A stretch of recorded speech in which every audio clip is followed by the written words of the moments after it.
weeks ago, I emailed John Cantrell, and I asked him if he would send me a brief bio and would also tell me how he would like me to introduce his program. So he called me and said, I would like to combine my bio with the intro. And he said, if you don't mind, I'd like to write it. I said, wonderful. So I shall read to you what John Cantrell sent me. John Cantrell grew up in Lakewood, Ohio. He demonstrated his feelings towards serious music at an early age. His piano teacher quit when he wouldn't practice. His clarinet teacher hung in there because he needed money. John attended Indiana University, where he was graduated with high distinction with a major in marketing. While at IU, he and a buddy would occasionally take their instruments to a place called Covington's Tavern, a rowdy stonecutter's tavern on the wrong side of the Monon tracks, where they would sit in with the local combo. It was decidedly down market from Nick's, but the music was better. Most of John's career was spent in the insurance business.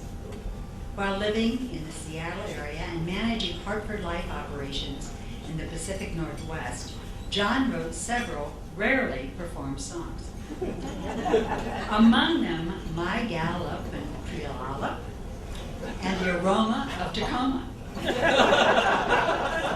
He also contributed to his church by putting a Presbyterian session meeting to music. The hit song was, We're Mortgaged Clear Up to Our Pulpit. By the way, that musical was performed again 2 years ago at the 40th anniversary of the church, and he just told me that's the truth. You don't know with John what's truth and fiction. From Seattle, John moved to Hartford, Connecticut, where he served as a management consultant for the Life Insurance Marketing and Research Association.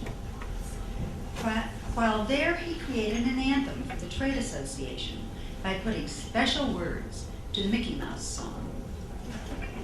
John came to Fort Wayne in 1973 to become Director of International Reinsurance for Lincoln National Corporation. That's a mouthful.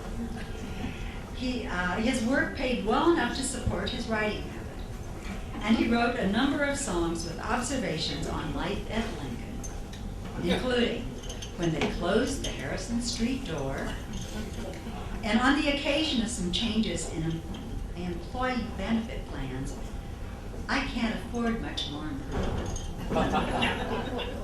Retired as Senior Vice President for International Strategies in 1995, having never been fired for his satire. John has also written a number of songs about city life in Fort Wayne, which were sung at the Fort Wayne Rotary Club, with lines such as, Holy Moses, what a helm key. And there's plenty of vacant land up toward Toledo and Detroit. Keep your hands off our avoid.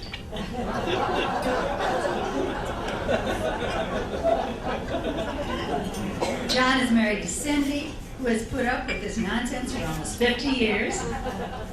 They have 2 sons and a daughter. The daughter writes only nice things. The sons play with words like their father. John and Cindy have 6 grandchildren. John's program tonight contains all original lyrics created just for you. For your enjoyment, John Cantrell.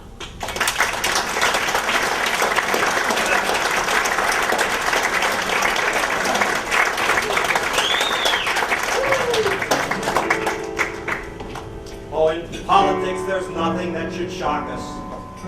We've all heard LaRouche's raves and Nader's rants. Why some people even voted for Dukakis. So why not give Kucinich one more chance? You know, it's just a year ago that Anita asked me to do this gig. I was standing over there in front of the bar with a drink in my hand. It must have been the second drink because I said yes. And immediately I heard a voice behind me saying, boy, if you book somebody that old a year in advance, you better take out insurance. There has been no claim, and so I am doubly happy to be with you tonight. Last December, Will Clark gave a wonderful paper. You may remember it. It was entitled, "Why Do We Write Poetry?" And tonight I have for you a distant cousin of that program. This is called, "Why Do We Write Doggerel?" Now, I figured that I should give it an academic sounding title like that with the hope that maybe this would count as my second paper. Now, what is doggerel? How do you define it? Well, it's probably a lot like defining pornography. You know it when you see it. So I thought I would give you an example. And you may remember Bob Nance last spring brought for our entertainment some wonderful singers. And one young man, Mark Stahovsky, sang a selection from the Broadway musical Les Miserables. And probably you're familiar with this song, but I'm going to refresh your memory because I want you to listen to the lyrics. God on high, hear my prayer. In my need, you have always been there. Now that's poetry. But I might take the same musical, Les Mis, and take an entirely different approach to it. For instance, do you remember how that show started?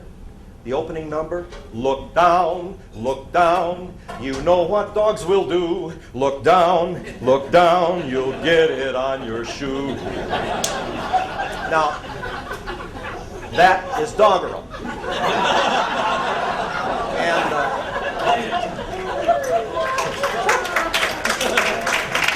And it's also about as dirty as this show is going to get tonight. But and maybe that's unless you think that the whole realm of politics is dirty. But that would be a different kind of dirt. Anyway, what I want to mention to you is all of what I do tonight, all of my doggerel, is set to music. And with the exception of a couple of short introductions and one song that are all mine, most of it, all of it, is taken from other places. I'm going to use some old standards. I'm going to use some show music, Broadway show music. I'm going to take some stuff from a couple of movies. And I really hope that you will recognize these numbers. And I want to assure everybody in the audience, and especially any attorneys present here, that I'm using this music with permission. I asked my wife, and she said it was perfectly okay.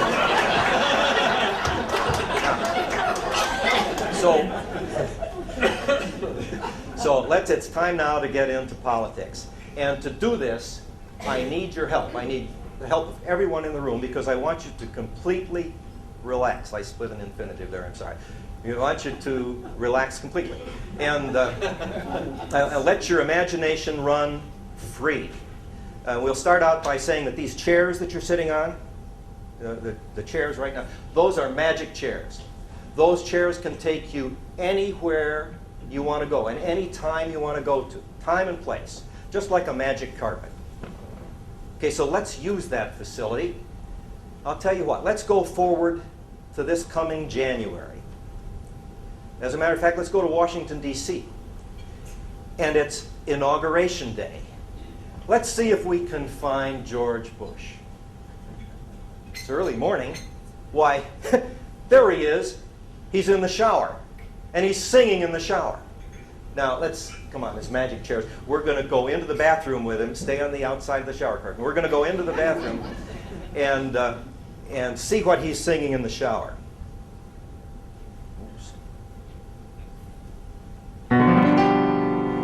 Cleveland and Columbus couldn't hold me down.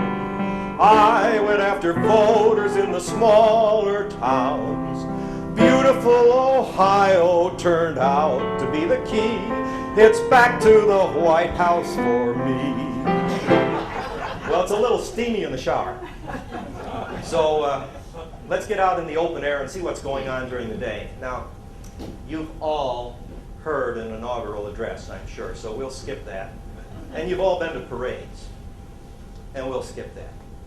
But you're all dressed up. You're wearing tuxes and long dresses. You look wonderful. Let's go to the inaugural ball. So if you'll just come right through these doors with me. And wow, did you ever see a room so full of happy Republicans? I mean, wow. They're having a wonderful time. And look up there on the stage. Who's that warming up the crowd? Why, it's Andrew Card. And it's Carl Rowe. And they're dressed with boaters like I just took off and star-spangled jackets. And they're carrying white canes. And they're about to go into a soft shoe duet. Let's listen. K-E-double-R-Y, you won't be our president. We're not quite sure just what your campaign push lacked. Whatever it was, it certainly got you bushwhacked. S-O-double-R-Y, now you're history. So for you, Massachusetts is back where you're going to. Adios, Carrie.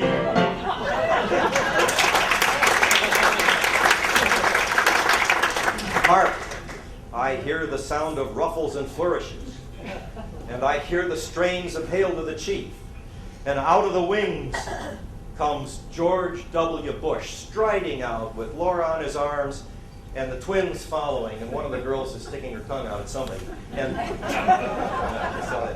And George comes forward to the center of the stage, and he raises his hands to acknowledge the crowd. And he moves forward, and he looks him right in the eye, and this is how George addresses the crowd in the ballroom.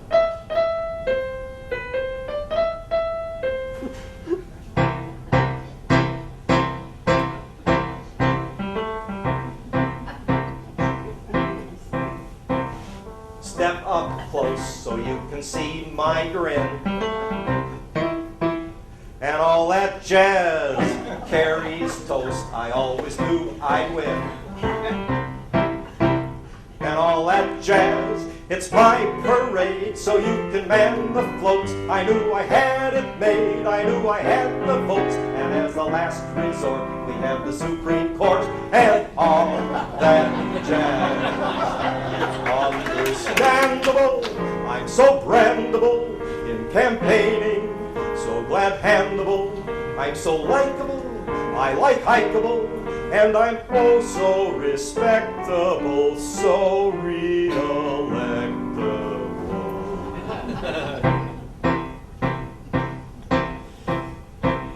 We had the money and we ran the ads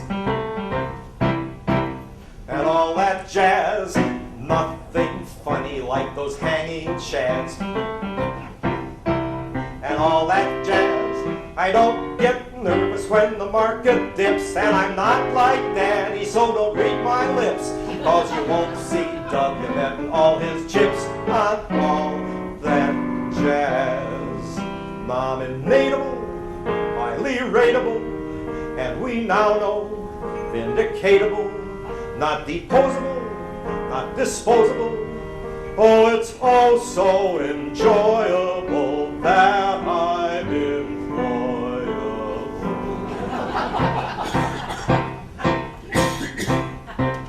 Tune in O'Reilly and tune out Lou Dobbs and all that jazz. We're flying high, we're not exporting jobs and all that jazz.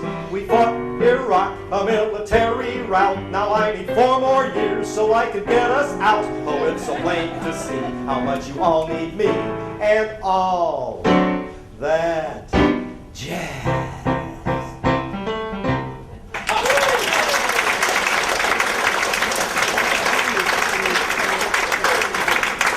Well, let's leave the ballroom for tonight. It's dark on the south lawn of the White House, and a shadowy figure steps out of the bushes. He's wearing a gray pinstripe suit. He has wavy gray hair, and it looks like he's just recently dropped a couple of pounds. It's Bill Clinton. And Bill looks up at the lights still on in the Oval Office, and he sings this. Feel my pain, you should feel my pain. It's just not the same with old what's-his-name. And do I need to mention I crave attention, and I should be in there. Really, I should be in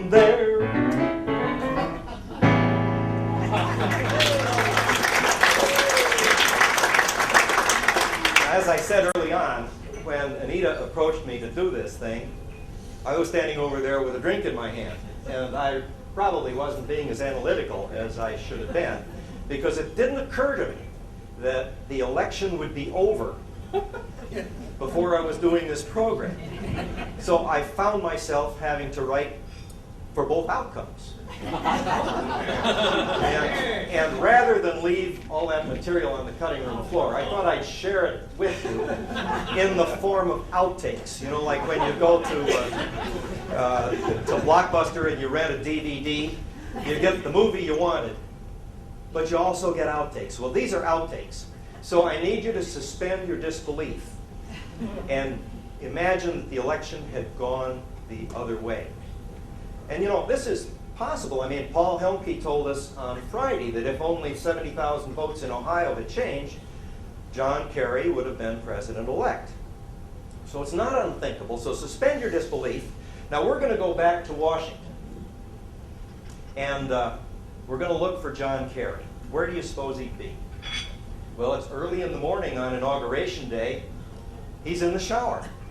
And he's singing. Can you imagine John Kerry singing? But he's in the shower, and he's singing a song. Let's see what it is. It's the wrong time, the wrong war. It's too much like Johnson's Viet Cong War. But it's not my war.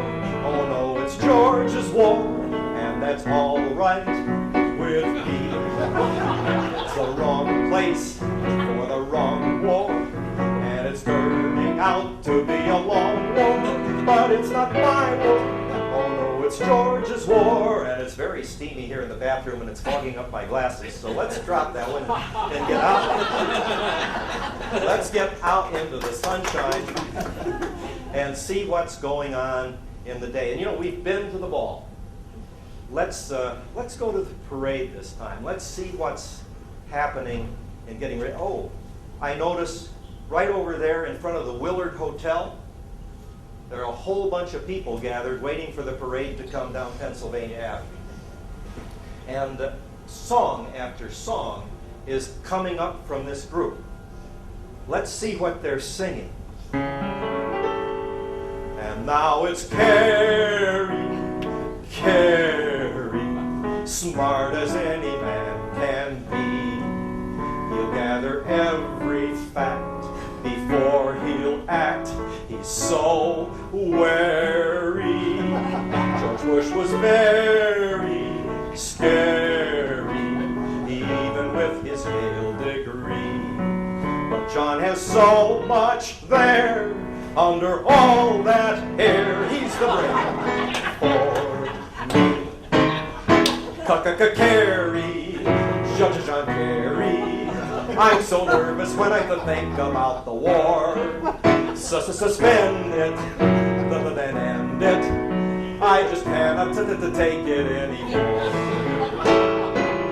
Kerry, Kerry, the country now looks to you. Opinions vary. We're really in a stew. We know you're a man of vision who'll make a firm decision. Who won't flip-flop, a buck will stop. So what are you going to do? Oh, life will be so wonderful with Kerry running the economy. All outsourcing will stop. We're back on track. No doubt we're soon to see 2 million jobs come back. All life will be so wonderful with Kerry. Kerry is the president for me. Up with Kerry. Let the good life begin. Up with Kerry. Now the Democrats are in. We took all the support we could gather. Michael Moore, Jacques Chirac, and Dan Rather. 3 cheers for Kerry. We all knew he would.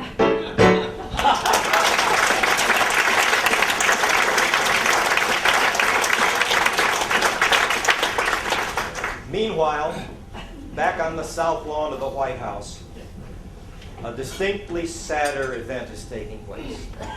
George and Laura Bush are walking slowly across the lawn, approaching the Marine Corps One helicopter that is to take them on the first leg of their journey back to Texas.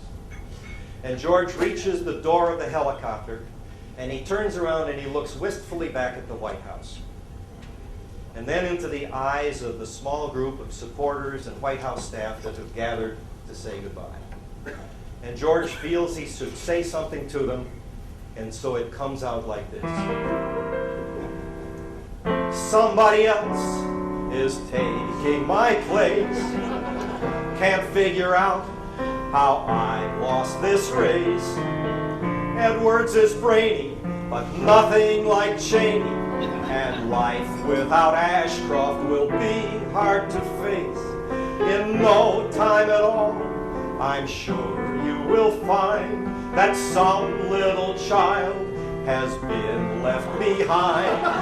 This recent election rejected perfection, and now someone's taking my place. Rumsfeld and Rice are stalwart and strong.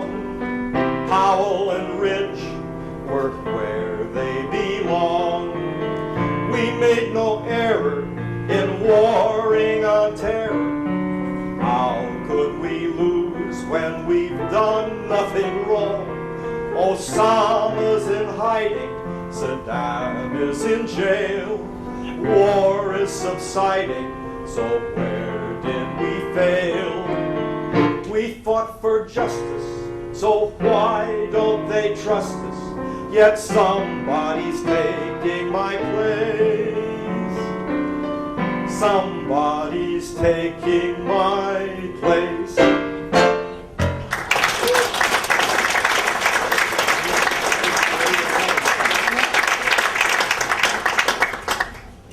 Darkness has fallen upon the land. And across town, in an area called Georgetown, in a quiet bar, a lonely figure sits sipping his scotch. He looks familiar. Why, it's the recent Vice President of the United States. And he looks up at the bartender sadly and sings something out of the corner of his mouth. Watch out for Carrie.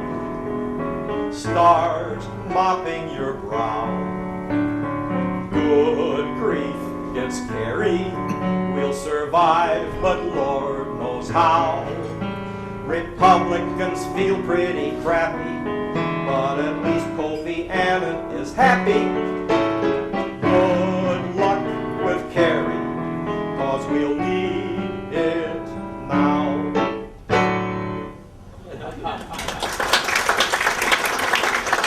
At the same time, back on the south lawn of the White House, a shadowy figure steps out of the bushes, wearing a gray pinstripe suit, wavy gray hair, and Bill looks up at the window with the lights on still in the old Oval Office, and he sings, this time with just a hint of a smile on his lips.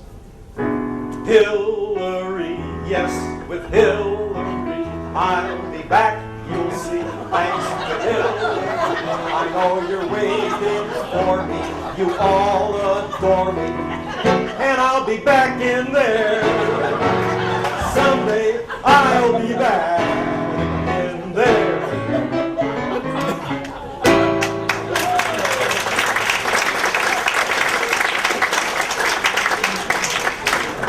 And far across the country in the Midwest, Renee Zellweger and Catherine Zeta-Jones are completing their show on the stage of a nightclub in downtown Chicago.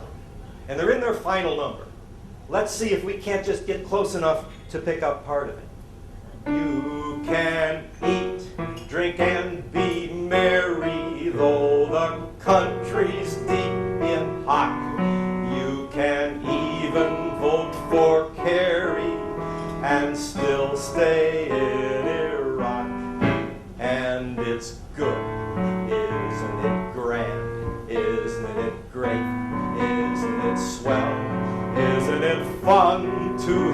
elections now and then. And if you're feeling low in 4 more years, you know, you can do it all over again.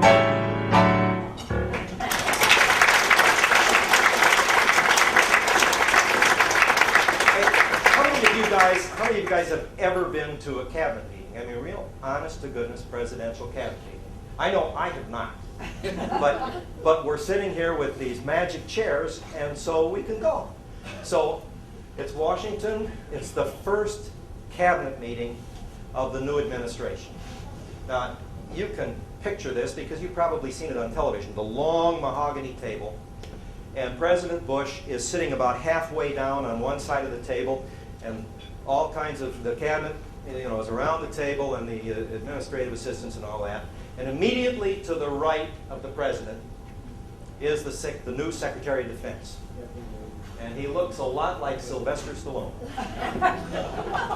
And immediately to his left is the new Secretary of State.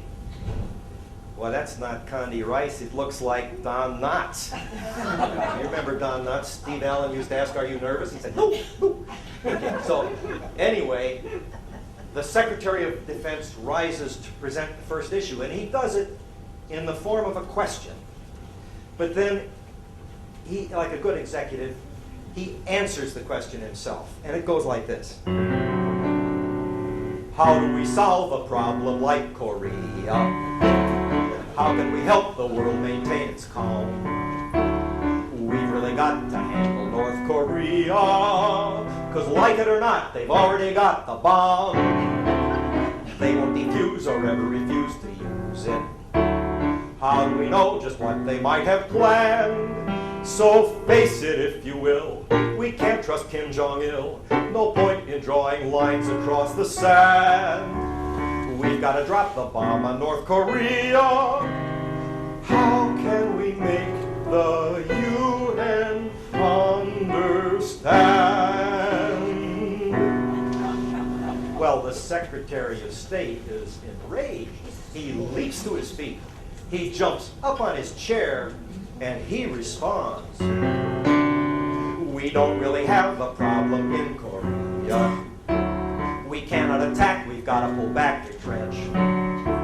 Diplomacy has to be our panacea. On this we depend, we dare not offend the French. They've already told us what we have to send them. So give them no lip, just chip them food and oil. And have a pleasant day, this all will go away. Just keep your head stuck deeply in the sand. Let us make love, not war with North Korea. And relax as we all await their next demand.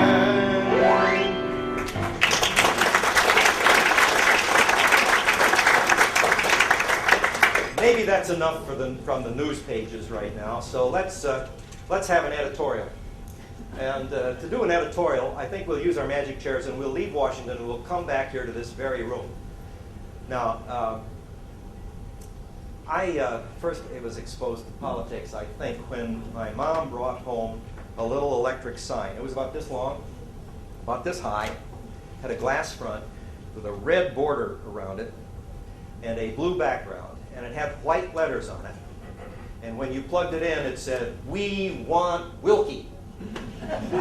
I grew up in a Republican household. My parents taught me carefully when I was just a lad. The Democrats would tax and spend each dollar that we had.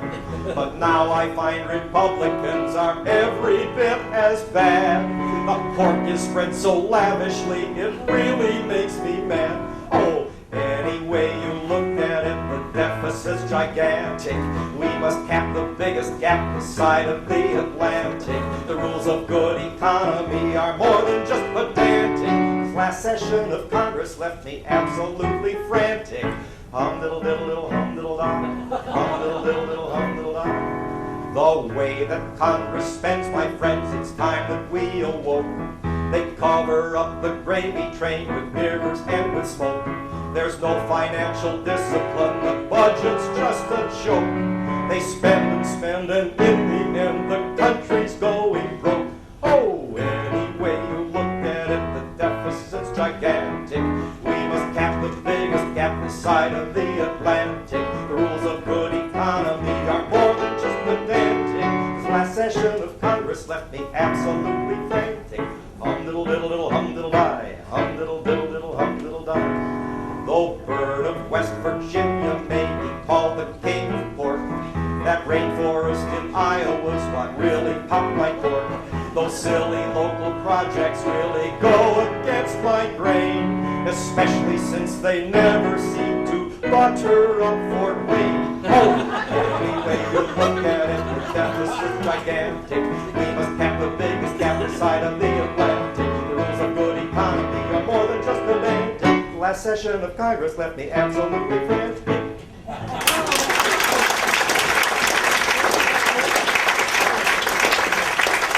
That was the lead editorial, but it's possible, to have a second editorial. And this one treats something that has become of particular interest to me.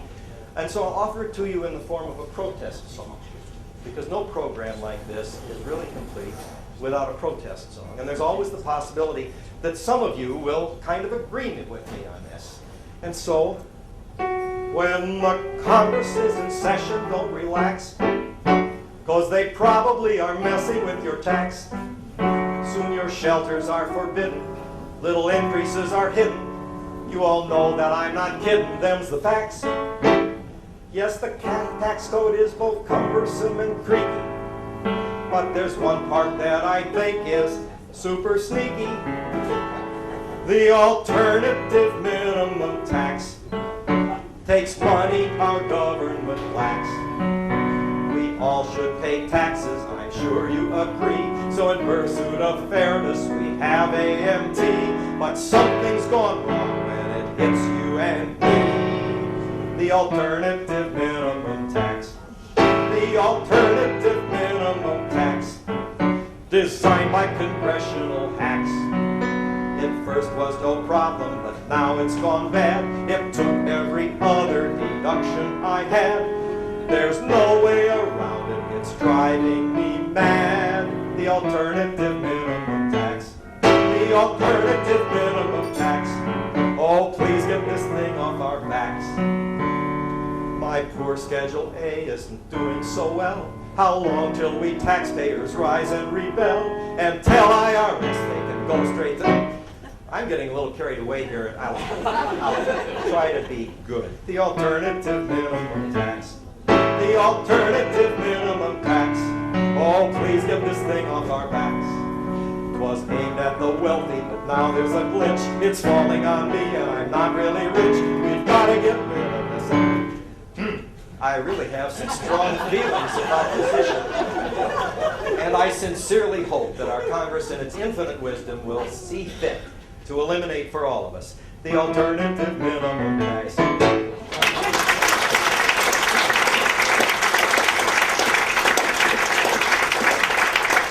We have dealt with government finance.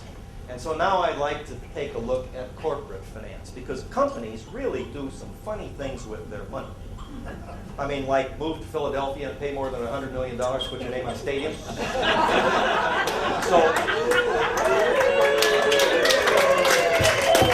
anyway, we have Lincoln Financial Field. And it makes me wonder if they've ever considered approaching the White House along the same lines. You could have the Lincoln Financial Bedroom. Lincoln Financial Memorial, Lincoln Financial Nebraska, think of the possibility. Anyway, I'm not really too concerned about that. What I'm really concerned about is the crooked stuff that goes on in corporations. I mean, the really nefarious things. For instance, we all know that Jeffrey Stilling is still willing to deny that he ran the ship of Enron on the rocks. And Martha Stewart isn't living quite so high ever since she up and sold her Intel stocks. Jeff Greenberg's had his day, and so has Kenneth Lay. The Rig has left Philadelphia in a mess. Bernie Evers we have found ran his WorldCom in the ground, yet everyone refuses to confess. These guys have left disaster in their wake. But to me, the boys from Tycho take the cake. Why can't you behave? Oh, why can't you behave? Schwartz, Melnick, and Kozwolski, you're each a financial name. Why can't you behave? Why can't you be good and run things like you should? We've heard straight from Wolf Blitzer about every excuse you gave. Why can't you behave? That shower curtain's hard to excuse, and your toga party sure topped the news. You've upset Elliot Spitzer, just listen to that man rave. Why can't you behave?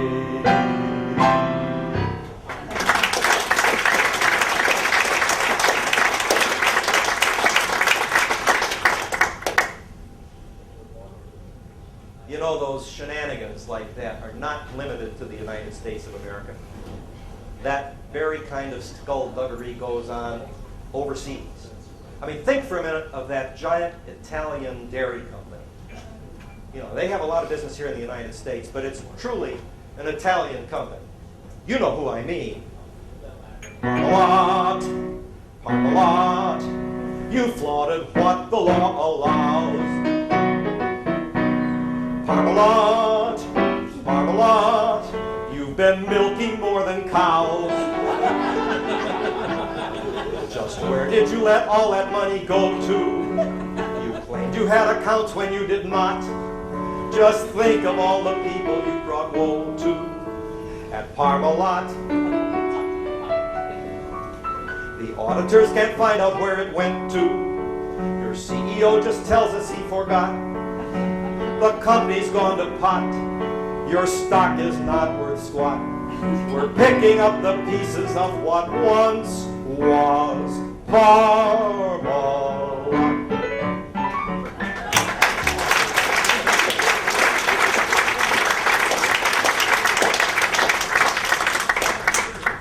One of the things that Anita told me right away when we started planning this program, she said, keep it short.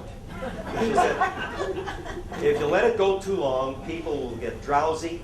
Somebody may go to sleep. Somebody might even get up and leave. I think she was telling me I better get done before the audience sobers up. But anyway, I have learned one thing. I have learned that nobody goes to sleep. And nobody gets up and leaves if they think they're going to hear their own name used in one of these songs. Now, I have developed a bit of a reputation for misusing Beethoven, but Beethoven has given us a nice little tune into which I can work a name or two. And so what I'd like you to do is all of you listen very carefully and see if you can find your own name.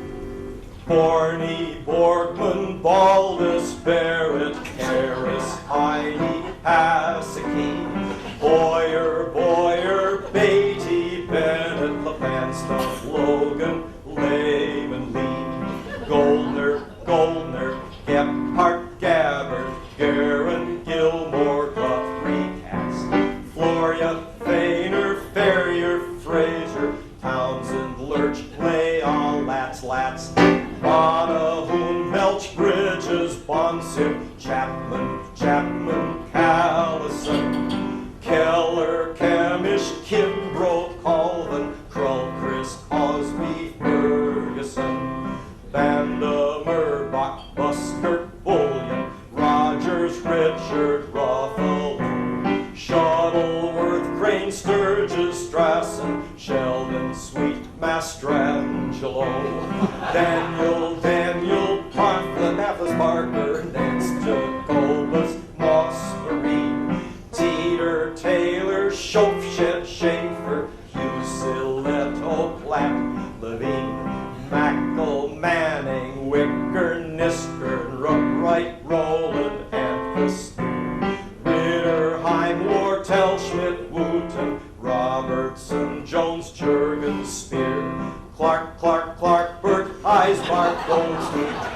Quinta, Michael Mast, Helmke, Howard, Haynes, Martone, McCollum, Michael's Cast, Miller, Steiner, Eckert, Elliott, Phillips, Parrott, Dormer, Etzler, Graham, McNair, McKay, Johnson, Schenkel, Siegel, Bradley, Brothers, Helen Beams, Christoph, Quirk, Quinzacker, Ald, Frank, Brower, Gerberding, Fisher, Giffen, Willis, Stafford, Lumpy, Yost, Sloan, Coates, Cantrell. Here's to every Quest Club member. Good night, friends. I wish you well.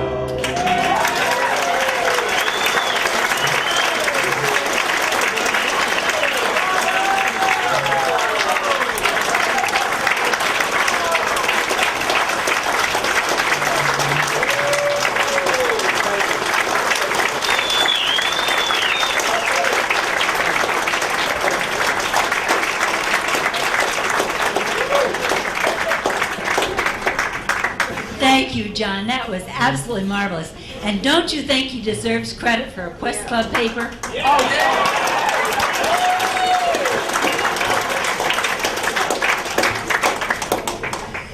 Well, John,